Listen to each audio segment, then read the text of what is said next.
start. There are three main issues we believe need to be addressed relating to the information presented in Case 7.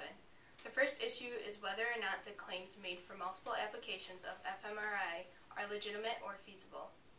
The second issue, assuming the fMRI is 100% accurate, is whether it should be used in the applications listed in the readings, specifically whether it should be approved for the use in lie detection, personality screening, and mental capacity screening. The third concern is that if fMRI is used for personality and mental capacity screening, how to regulate the information obtained from the test results. As far as the accuracy of fMRI in detecting when a person is lying, we think the reading said it well when they mentioned that the companies promoting the use of fMRI boasted an accuracy rate of 90 to 93%. It boasts all that they have. There haven't been any scientific study that attempt to measure the accuracy of fMRI when applied to lie detection. In fact, it would be nearly impossible to have a reliable study to determine the accuracy of lie detection devices.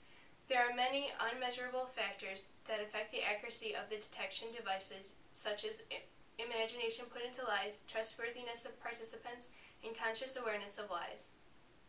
The National Academy of Sciences has concluded that there is no evidence of high accuracy for polygraph tests. In addition, the U.S. court system has ruled polygraphs provide only a tester's opinion. The polygraph results are only admissible in court in some states and during certain types of trials where they can be used in some capacity as a witness, not as evidence. There is no correlation between the parameters measured by a polygraph test and truthfulness, and the same is applied to fMRIs. There are only a few labs that have reported data on the accuracy of tests in lab settings, which are significantly different from real-world settings. The reported range of accuracy is 70 to 90% in a laboratory setting. The margin of error is far too large for the test to be used in any important decisions that affect multiple lives, such as court cases. 10% of the time, either an innocent person would be convicted or a guilty person would be set free. The second issue we need to consider is the potential accuracy of measuring emotions, personality, and mental capacity using fMRI. The first point to note is that there have been many attempts to measure people's emotional states using a polygraph machine. After some initial research, it was concluded that it would be impossible, given that people can be quite skilled at hiding emotions, people express their emotions differently, and that emotions in general are poorly defined in terms of unique physiological responses. Given this information, it seems foolish to think that you could measure a more complex parameter, such as personality trait, based on physical parameters obtained from an fMRI.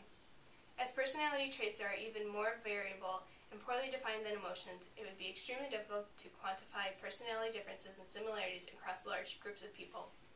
Also, people can express personality traits differently and to different degrees depending on the situation. Even if you could use an fMRI to say that a person is a strong leader, that would tell you nothing about their leadership style or how much they would enjoy being in a leadership role. Assuming that an fMRI could accurately predict personality traits and mental capacity, there is potentially devastating harm to society and individuals that this application of fMRI could result in.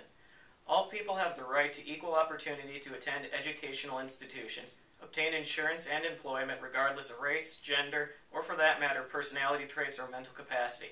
Our human rights should not be denied because of our personalities or our mental capacity. This testing runs the risk of discriminating against people.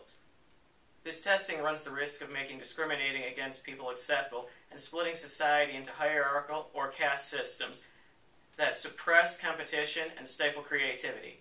In addition, it is one thing to have a certain personality and another to display one. One can have a shy personality but can still become a great public speaker if they try hard enough. But segregation based on personality test results would deny us opportunities to challenge ourselves and to overcome our shortcomings. fMRI personality testing could also result in other negative consequences.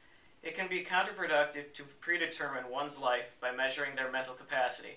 A person who tests poorly in mental capacity is more likely to give up on trying to succeed, while a person who tests favorably might feel too much pressure to live up to what is expected of them. As far as practicality is concerned, the arguments favoring fMRI implementation for personality tests seem to overlook the fact that personality traits of individuals can change dramatically through the course of a person's life. Even on a day-to-day basis, they can change significantly. For most people, there are significant differences between their personalities and behaviors around different groups of people. It is highly unlikely that you could find personality traits that all people display at the same level, regardless of what environment they're in. This constantly changing nature of one's personality would require that a person somehow be tested regularly and in a variety of situations, which would not be very practical or cost-effective. For example, if schools choose which pupils to be admitted based on their personality traits at the time of admittance, we could lose many great scientists who display eccentric personalities or show no sign of genius at the time of admittance. The third issue to consider is the regulation of the information obtained from fMRI personality and mental capacity screening. According to this case, employers and schools might use the test to find tendencies and capacities, while health insurers might screen for personality traits associated with high-risk behaviors.